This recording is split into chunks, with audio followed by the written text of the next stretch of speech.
Hi, everyone. This is Jan Kabili with another episode of TheFIX, the podcast that's all about Lightroom, Photoshop, and post-capture processing. Tonight, we're going to do something really fun. I have my guest co-host, Sean Duggan, here with me. Say hi, Sean. Hey, Jan. Hey, everybody. How's it going? And tonight, Sean and I are going to show you our favorite iPhone photo-related apps. Now, there are so many to choose from that we've really had to just cut through all the. Is it the wheat or the chaff you cut through, Sean? I don't remember. I think the saying is cut through the chaff or something or other. Don't quote me on that. Well, we did a ton of chaff cutting, and each of us is going to show you a couple of iPhone apps that we rely on all the time.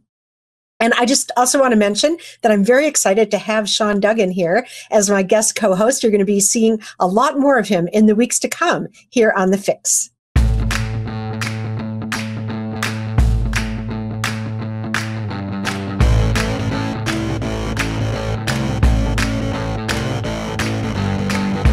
Okay, Sean, how would you like to be the one to get started?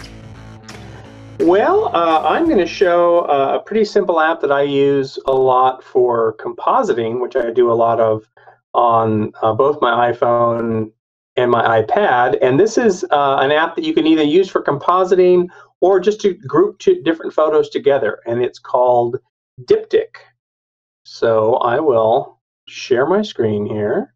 Oh, that's cool. I don't think I've ever heard of that one. Yeah, it's a pretty cool app. All right, so actually first, before we do that, I want to show a hot tip here for organizing your apps together. So on my front screen here, I've got two apps down here, Image Blender and Juxtaposer, which are two apps that I use for compositing. And it would be a lot more efficient if I just group those together into a single grouping. And you can see I've got some other groupings up here for photography, time and sky, etc., social media. So to do that on the iPhone, you just press and hold on an app until they all start jiggling. And then you just drag one app on top of another app, and it will create a new group. You know, I'm amazed. I'm amazed at how many people don't know that, and it's so important. Know. It is. It makes things much more useful. So I'm going to change the name here, and so I'll just put in, compositing. Make sure I spell it right. There we go. And then to stop them from jiggling, you just press and hold on the home button, and then they'll stop. Obviously, you have to be careful once they are in that jiggle mode, because if you tap the X button on the app, you will delete it from your phone. But of course, you can always just re-download it because the App Store remembers your purchases. That's true. That's my favorite thing about the App Store. Okay, so let me go on to TWiP here. Again, I have this in another group, and I'll go to TWiP. This app is about 99 cents, pretty useful. And let me just go to the start screen. You can choose from a variety of different layouts. These are my recent ones. I'm not going to go into any of these, but suffice to say that there are lots of different ways that you can combine photos in different ways. So these are all these wild shapes. My daughter kind of likes some of these. If you just want to have like a grid of photos or arrange several photos together without actually making a composite, this is a wonderful way to do that. I'm just going to go into the classic mode, and I'm going to choose this one right here. Now it's coming through with the image that I last played with, which was a picture I took, obviously, out of an airplane window. Wait, I have to ask you, stop a minute. How did you get the blades? Is that a propeller plane? What is that? Yeah, it's a prop plane. And why are they all warped like that? Is that what your question is? Yeah, I mean, like, how can you see individual blades like that? Well, this is an effect that you'll see with iPhones. You won't get this with a regular camera, but with iPhones, there's an effect called rolling shutter, where to get the sort of constant video feed you get when you're composing a picture, so you can see the scene on the screen of your iPhone.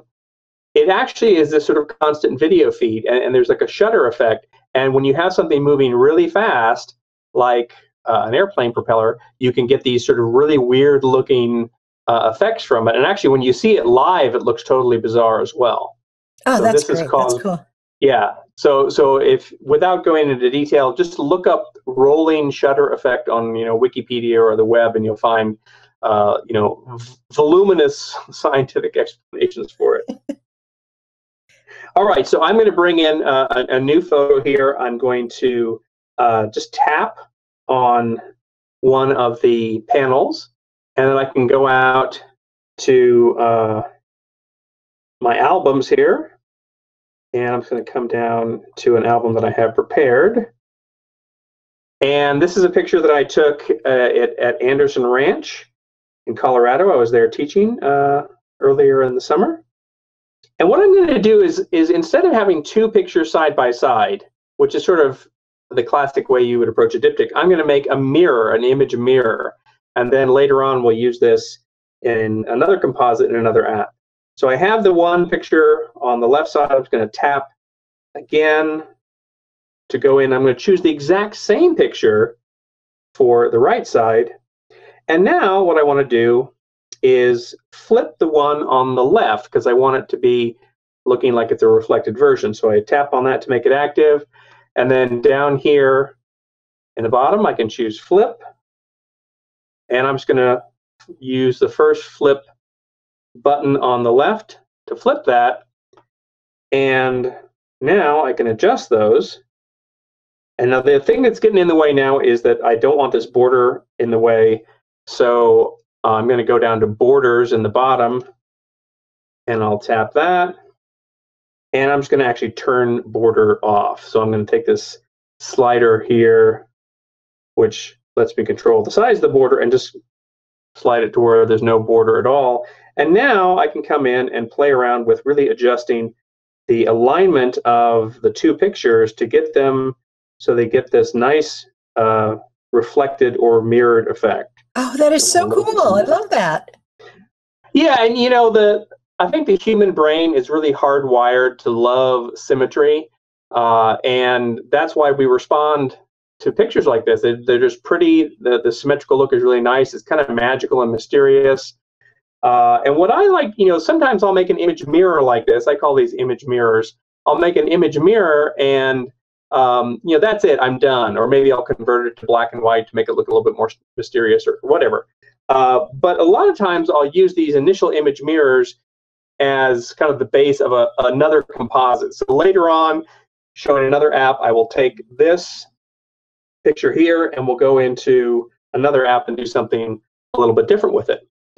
You make a good point, Sean, which is that I think some people don't think about using more than one app in the process of making one image. And there's no reason not to do that.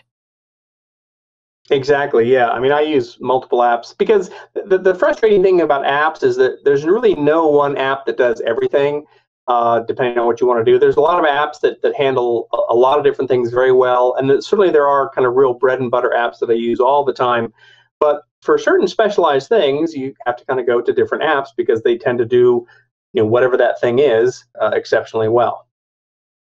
So just one last thought before we leave diptych, and I'll pass it over to you, and you can talk about an app that you like, is that if you're interested in creating image mirrors, things that work really well to create a reflected image or an image mirror such as this are nature scenes, as you can see here with this. Architectural subjects work really well. A lot of times if you have patterns on rock, such as lichen or moss growing on rock, or just, a rocky cliff or whatever, you'll see that in the scene where the images join together, you can actually see these like strange little faces appear just due to the duplication and the image mirroring effect. So it's quite fun. Now, you said you were going to take the same image into another app. Are you going to do that later for us or now? Well, what I'll do is I'll tap the publish button up in the upper right corner of the phone interface here, and I will publish this out, which means I'll just save it to my camera roll. One nice thing about this is that I like that it gives me a choice of how large to save it. So it's able to access the full resolution of both pictures and create a much bigger image than I would able to get normally. So I'll choose that large size, and it has these fun little messages like applying wax coating, etc.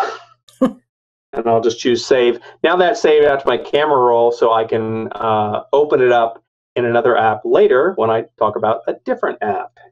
Oh, cool. All right. So everybody has to stay tuned for that. In the meantime, if you want to unshare your screen and I will share mine, I'll show you something I think is fun.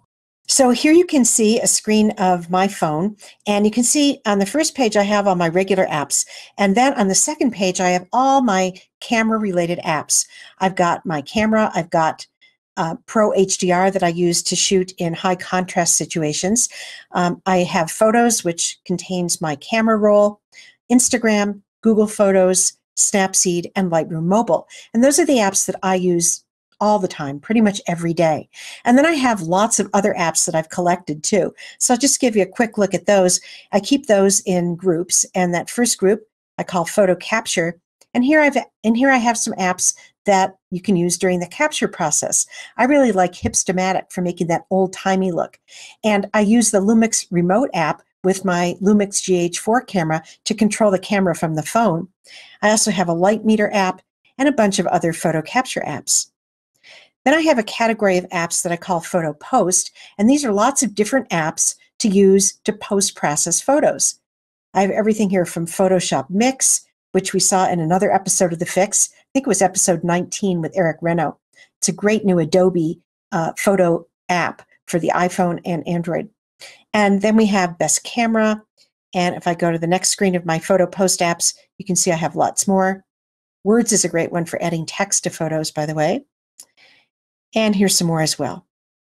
And finally, I have a category I call iPhoneography. Now, these are apps that you often see people using, people who like to make fine art with their photos. And there are all kinds of apps here. For example, Mextures is an app that you can use to add texture to your photos. There's Image Blender and Stackables that you can use to make composites here on your iPhone. Retouch comes in really handy for retouching parts of a photo, removing content, for example.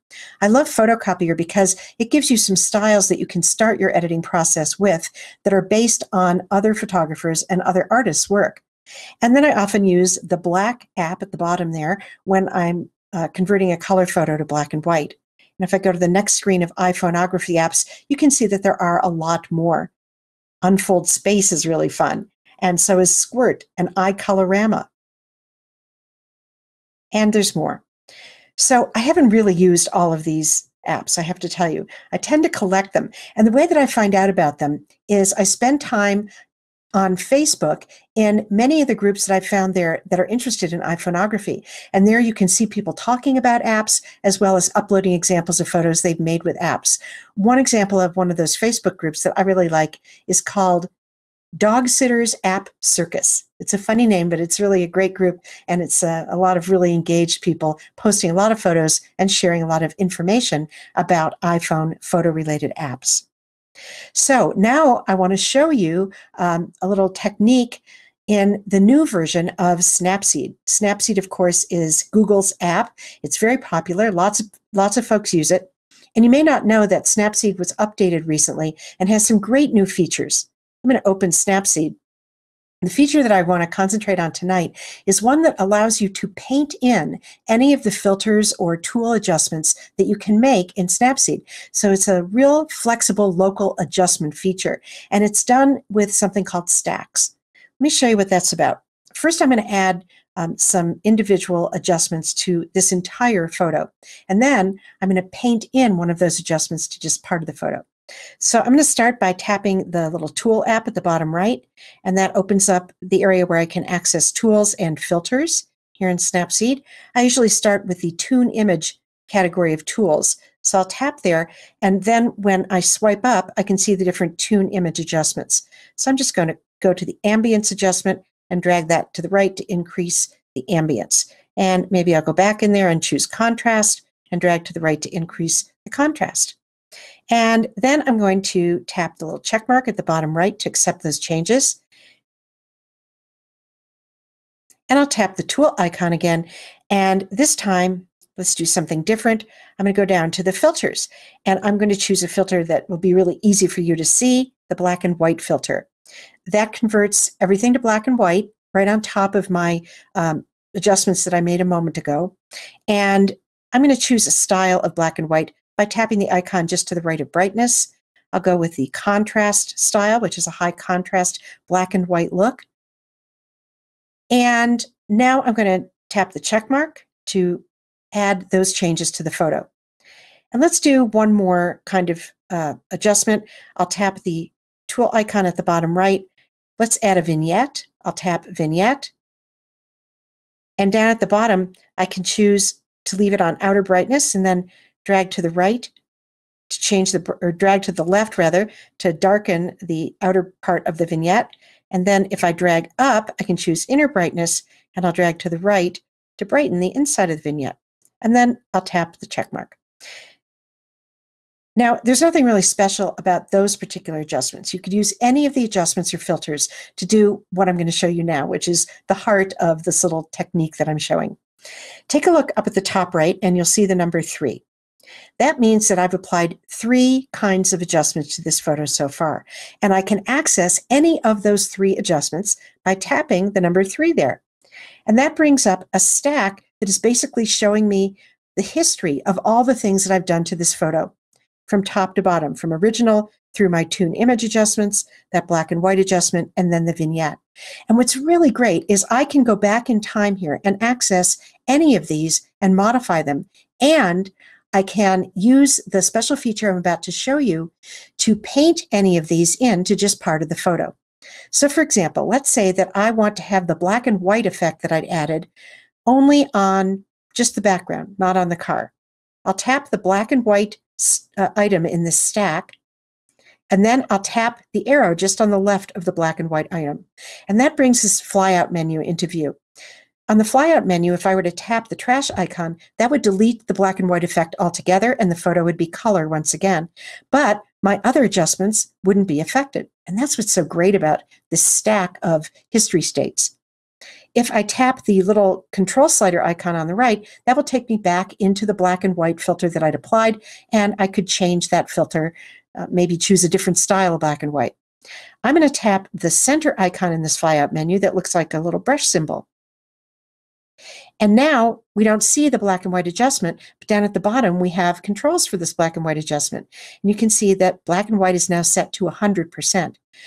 And if I come in with my finger and I just start dragging over the background, you can see that the background is being converted to black and white using that black and white filter that I'd chosen a while ago and that I had applied to the entire image. But now by painting, I'm just applying it to part of the image. And if I want to, I can invert that effect so that the car is black and white and not the background by tapping the second icon from the left at the bottom of the screen. It looks like a corner with a circle in it. So now the car is black and white and not the background. And then let's say that I want to make sure that those red taillights on the car are not converted to black and white. I see the black and white is kind of seeping into those. I can then paint with negative black and white. So now if you see black and white is set to 0 down there, and if I paint over here, that brings back the color in that area and that area. Now I'm not being very careful, but I do want to show you that what's controlling all of this is a mask. And if I tap the eye icon at the bottom right, you can see my mask right there. And I can sometimes, I'll paint with the mask showing if I want to just fine tune a little bit, just fill in an edge here or over here. I'll tap the eye icon again so that we can see the photo without the mask. And that's basically how this great new tool works. And if I want, I can come back in and paint with more black and white. So I can constantly be readjusting this. And I can come back in here at any time by just tapping the item in the stack. So I'm going to tap the check mark to accept my changes. And then I'm going to tap close. I'm going to tap the tool icon once more because I want to show you that in the tools, there is another item called brush. And don't confuse that with the stacking brush that I just showed you. If I were to tap the brush tool itself, I would have the opportunity to brush into this image certain kinds of adjustments, but not as many as I can brush in with that stack brush. For example, with this brush tool, I can tap the icon at the bottom left, and I see that I can either dodge or burn parts of the image. I can adjust exposure of parts of the image, temperature, and saturation. But remember, with that stack brush, I can paint in any number of filters and tools, more than I get with just this single brush tool. So I'm going to close this. And now all that would be left to do would be to save my adjusted photo. And you can choose to save a copy so you're not messing up your original too. So that's just one of the great new features in Snapseed 2. We're using an app called Reflector in order to show you our the screens of our iPhones right here on our Mac desktops. And that's a great feature for those of us who like to demo our iPhone and our iPad on the desktop. So before we get into the next step, I just wanted to show two images that I actually already have in here that I've done image mirrors with. So this is coming back from Colorado earlier in the summer. This is just farming fields outside of Sacramento, California, and I was just intrigued by the shape of the canal there, or the river along the edge of the fields. And all it is a simple mirror, and I made it black and white and added a little bit of a tilt shift blur, and it's a nice, interesting abstract. It really is. You are an expert at doing these mirrored images, I have to say. You know, I kind of think of them as a guilty pleasure because they're so easy to do, and they're, usually very satisfying. So, again, a guilty pleasure. This one is kind of strange. This is this sort of alkali, dried alkali salt flat somewhere over Utah, I think. And it just sort of created this really strange, almost Rorschach, ink blot pattern, to it. All right. So here's where we are now. This is the picture of the river that I started with. And here is the mirror that I made earlier in the broadcast. I'm going to now go to another app, and I'll go into my compositing group that I made earlier, and I'm going to go into Image Blender. And Image Blender is great for making simple composites. It relies a lot on using blending modes to make simple composites, or you can also do some pretty simple masking with it. So what I'm going to do is I'm going to tap the square down in the lower left. That's kind of my background image. And I'm going to go and grab an image, and I'll go out to my library and go down to that album that I had prepared. And what I'm going to do is I'm going to get the picture of the mirrored version of that scene that I created in Diptych earlier. And next I'm going to go tap the little square on the lower right to go get another picture. So with this app, you can only work with 2 pictures at a time. And this time I'm going to get this door. Now, initially what happens in Image Blender is that the top layer, the top image, comes in at 50% opacity, and that's what we have here. We just have an opacity slider. So you can see I just have this picture of the door. I'm going to leave that actually at 100%. You can change the size of the top layer by tapping that kind of move tool. If you're familiar with Photoshop tools, looks like the Photoshop move tool. And then you can use your fingers to sort of pinch and swipe to get it larger. You can rotate it if you want. And it sort of comes in at a low opacity, so you can sort of position it. And I want mine to be kind of smaller because I want to place it there in the distance so it looks like the stream is sort of disappearing into this door. So something like that looks good. I'll tap Save up in the upper right. And I'm almost there, but now what I want to do is see how much I can get by with in terms of blending these images together using a blending mode. So the blending modes are found up in this central icon up at the top. It looks kind of like 2 squares overlapped. And if you're familiar with blending modes in Photoshop, you will recognize a lot of these blending modes, and they behave the exact same way as they do in Photoshop. And you get a nice little thumbnail preview of what the blending mode is going to do to it, which is very useful. And so, this was, I think, one of the first apps that I discovered blending modes in. And the minute I saw those blending modes names down there, I just, I knew exactly what they did, and I knew how I could use them.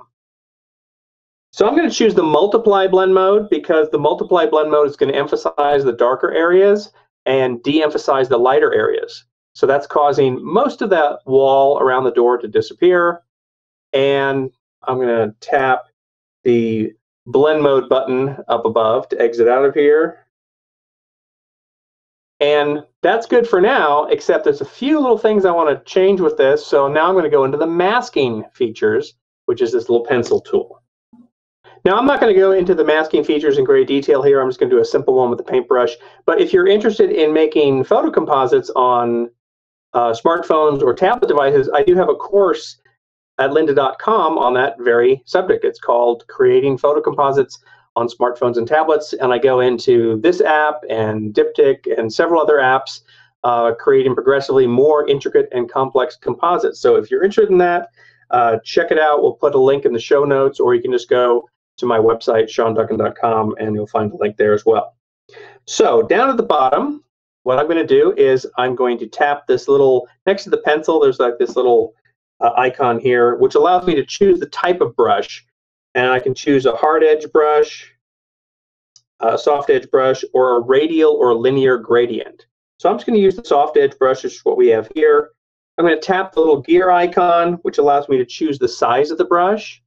And one cool thing that I love about Image Blender is this offset feature up here, because that allows me to create an offset from where I paint with my finger to where the actual effect occurs. Because the problem with doing brush work on an iPhone screen or an Android phone screen, whatever, is that your finger is over the area where you're painting. So that's like hard to see sometimes.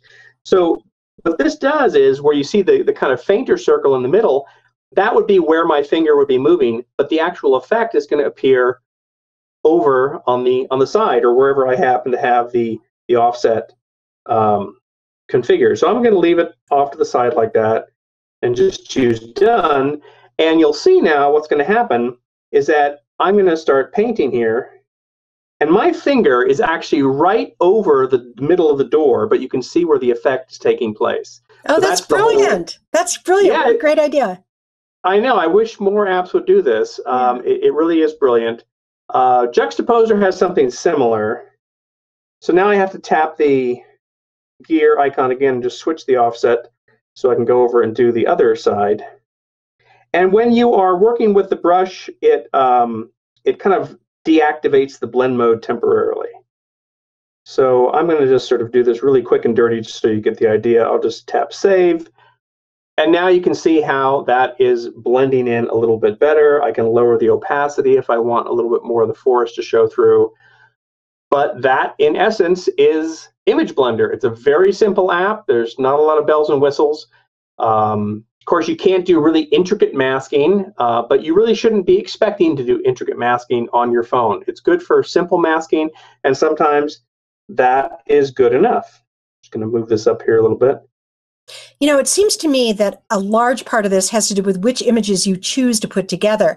And one thing I see people doing all the time is taking two very busy images and trying to superimpose them. And then it's just too much for the human brain to take in, right?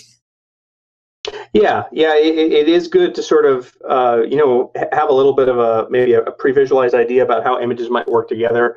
And, the more you do this, the more you'll get accustomed to almost training your eye and your mind to see that way. And in fact, I have another compositing course that published recently at lynda.com called Shooting for Compositing in Photoshop. And it actually goes into that whole sort of mindset of looking at images and kind of recognizing which ones might work well together in a composite. That one's definitely on my list. All right, I'm going to save this to the camera roll, and maybe we'll do something with this later.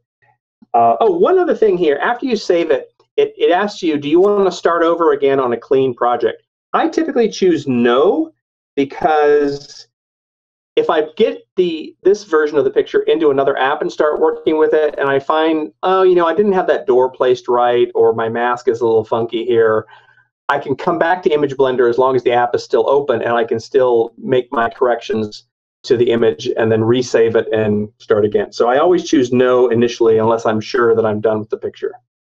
So I have another little trick for you. Want to see it? Indeed I do. I'm all about tricks. You may know this. You may know that there's not too much of a trick to this. It's more showing you an app that I use all the time. I'd like to show you one of the applications that I use to capture photos, and I often use Pro HDR when I'm in a situation where there's just really high contrast. For example, a bright day outside where there's a lot of sun, and then there are some darker areas, and I want to have detail in both the bright and dark areas. So I'll tap Pro HDR, then I'm going to hold this up to a scene that I want to photograph. Now, I'm not outside, so I have to be satisfied with just photographing a photograph of the outside. So, things usually look better than they're going to look here. We're just simulating. But all I have to do to get Pro HDR to take a couple different exposures of this scene is to tap the screen. And it goes ahead and analyzes the scene, and then you're going to see it's going to say taking photo 1 and taking photo 2.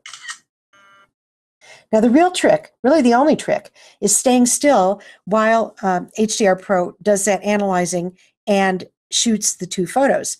If you do move, it's actually kind of interesting. You can get some really crazy effects. So if you move right in between picture 1 and picture 2, like maybe turn to a solid area and then turn back to a scene, you can get some really wacky effects. But for now, all I wanted to do was try to get detail in the highlights and the shadows of this scene. Now, once I have the preview that you see here, I have some sliders at the bottom of HDR Pro.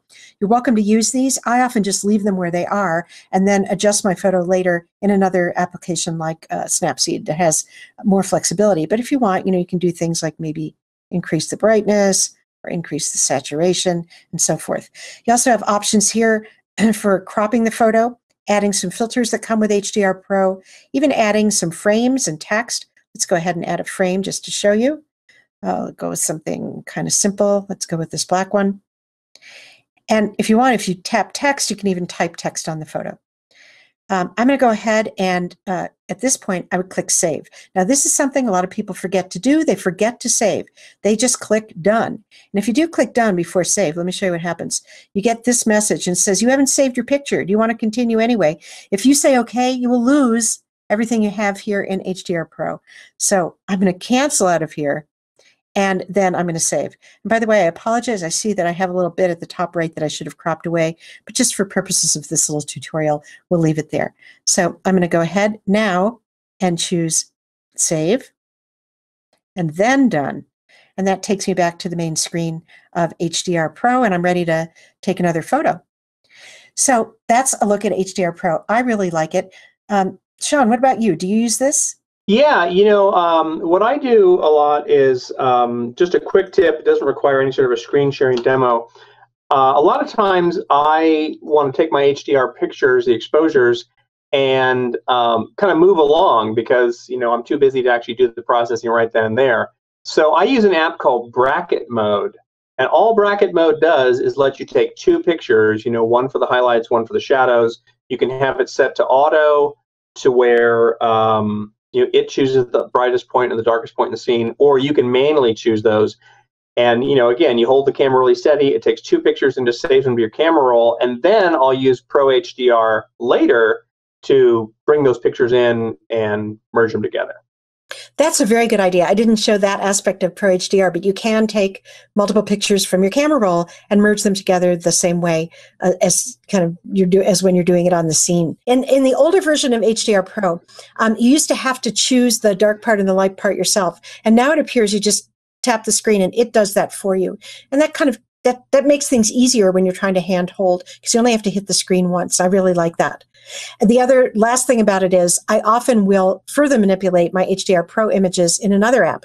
I really don't use those sliders that I showed you too much. I like to just get the photo, as Sean said, and then maybe take it into Snapseed or somewhere else and do my processing there. Yes, the fine art of app stacking different apps on top of each other, or the effect of different apps on top of each other. It's true. So, Sean, do you have one more for us? Okay, I'm going to go into my compositing collection here that I created earlier, and I'm going to choose Juxtaposer. And what is that? Well, I'll show you that in a second here. That's actually one of the beauties of Juxtaposer, is that in Juxtaposer, when it first opens up, in fact, let me actually just cancel it here. Let me just quit the app, and then we'll go back into it so we can. There it is starting up. Okay, so there he comes up. This is a friend of mine. This was taken in Iceland in March. We were there doing a winter landscapes and auroras workshop. But the beauty of this is that with Juxtaposer, you can save sessions. So you see here at the top, I can either start a new session or I can load a save session. And if I go here, it actually has previous sessions. So you can see that this one here of the wedding dresses above the waterfall, that was saved back in May. This other one was saved in March. And the nice thing about that is that I can get in here and it's still all flexible. It's still a layer there. I can unerase here to bring back the part of the image there. So it's all flexible and it saves it within the app. So that's one thing you cannot do with Image Blender is actually save your layered version as a session that you can then revisit later on. Cool. So let me actually get out of there. And let me just do one other. Well, actually, let's just start a new session so you can see what that looks like. Again, we've got the top image in the background. I'm going to choose the background. And I'll come here to my albums. All right, so then I'm going to go get another image, and I'm going to go back to the last album and find this one thing here. And then I'll choose done. And I'm not going to save those changes that I made to that last image. So you have the top layer, and I can move that and change it just by pinching and swiping like I did with in Image Blender. What I'm going to do is I'm going to go to the slider button up here on the top, tap that, and that gives me access to a lot of obvious controls here, opacity, brightness, contrast, saturation, etc. The usual suspects in terms of image adjustment controls. But there's also a blend mode here. So if I tap on blending mode, I can choose from different blend modes. Now, you don't get a preview of what it looks like here, but you can still, if you know what they do, you can find the blend mode that you want. I'm going to choose the blend mode screen, which is going to emphasize the lighter areas. And then that's all I'm going to do with this. And what I'm going to do is I'm going to tap on that slider button to make that go away. And now I can make this light bigger if I want to. I can adjust the opacity. And you do have masking controls in here, and those are down here at the bottom. You can see where it says erase and unerase. So I can grab this and erase. Now, if you notice up in the upper left, there is a feature that's similar to the offset feature that we saw in Image Blender. It just behaves a little bit differently. It just kind of gives you a more close-up view of what's happening there. And if I tap on the brush icon, I can choose either a hard edge brush, which is what I had there, a soft edge brush, or a brush that is at 50% opacity. So that's what those other two brushes are that look where you can see the checkerboard pattern. One thing I wish that this app would have was the ability to actually specify an opacity for the brush. Right now, you just have basically full strength, 100%, or half strength. However, you can get quite a lot done with the half strength button. So I'm going to actually bring back that thing there, and then I'll go back and I'll choose the half strength and I'll choose erase. And now I can start to erase this. And you can get pretty good at, working with this to make it look, pretty decent. So just a quick and dirty demo of that, because I know we're running a little bit long. But what I really like about Juxtaposer is just a lot more control in terms of the brush, in terms of masking it, much better overall image adjustment controls. The ones in Image Blender are really nothing to write home about, and I never use them. And then the big thing in Juxtaposer is the ability to save your session so that you can get to it again. Let's say you're working on a more intricate composite and you just want to, take a break and work on it again tomorrow or 2 days later. You can do that really easily with Juxtaposer. So, Sean, is there any reason to really use Image Blender?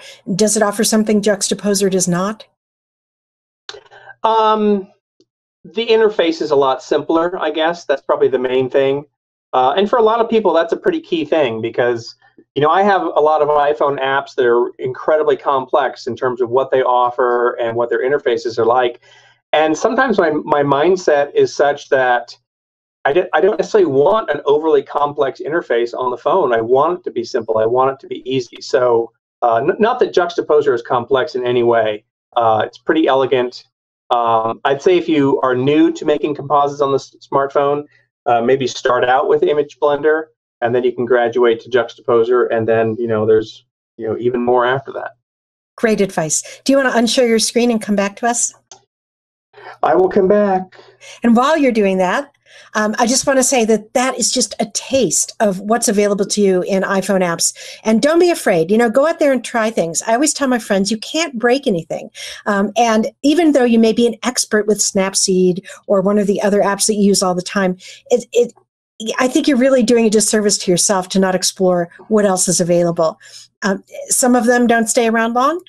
Some do. Some are free. Some cost a few dollars. But there really are so many options for you to experiment with. So, Sean, do you have any parting words for us about your favorite iPhone apps? Well, just in terms of the cost, the apps that I showed on this broadcast were, Diptych is 99 cents, and Image Blender and Juxtaposer are both, I think, $2.99. So they're not expensive at all. And then, a lot of people, I'm kind of known a lot for the compositing that I do in Photoshop, and I've, co-authored a book on masking and compositing with Katrine Eisman and James Porto. And so a lot of people know me for, what my compositing work I do in Photoshop, and they'll ask me, well, if you have all that control and you can do everything in Photoshop, why would you even think of making a composite on your iPhone? And the simple answer to that is because I can. Because it's a different type of compositing, it's a different way to exercise my creativity, whether I'm stuck in an airport, with an overdue flight, or just, waiting around somewhere or hanging out and wanting to play with a composite. It just is a different way to engage with your creativity. And the more ways you can find to engage with your creativity, I think the happier you'll be. I agree with you. And I think you all should try these tips and tricks out because you can. Because you can. So that's another episode of TheFIX. Thanks for joining us. This has been one of our new formats, The Riff. And if you like this, let us know in the comments. We'll continue to bring you more episodes in this format. Thanks a lot, everyone. Good night. Good night, everybody.